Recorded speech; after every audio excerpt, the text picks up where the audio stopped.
Hi, I'm Lisa from Speaking Savvy. Are your slides killing your presentation? As a speaker coach, I work with leaders to help them create powerful presentations with compelling business stories, and I see so many speakers who have a great message, but they ruin that with a bad PowerPoint presentation. And by bad, I mean too much data, lots of text, overloaded with bullet points, dodgy photos, you name it, the list goes on. So 3 simple ways that you can make sure that your presentation adds value to your talk and enhances your message rather than distracting. Number 1, make your slides visually rich and data poor. So don't have too many words on your slide.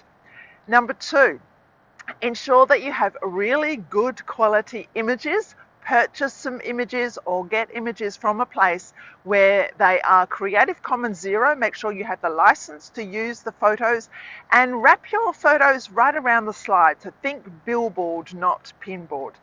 Number 3, make sure your slides are consistently branded. It's really obvious to me as a speaker coach anyway, when a speaker has taken a few slides from one deck, a few slides from another deck, and they've literally cut and paste and put them into a PowerPoint presentation, and it just looks like that. It looks like a bunch of slides just put together. So make sure that your slides are customized for each presentation and that they have your branding and that's consistent, and they really do make the most out of your presentation and are consistent with your brand and creating that first impression. So I love helping speakers to create really eye-popping, dazzling slideshow presentations. It's not hard. If I can do it, then you can do it.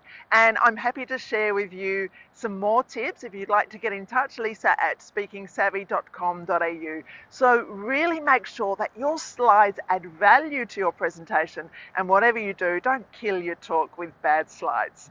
Bye for now.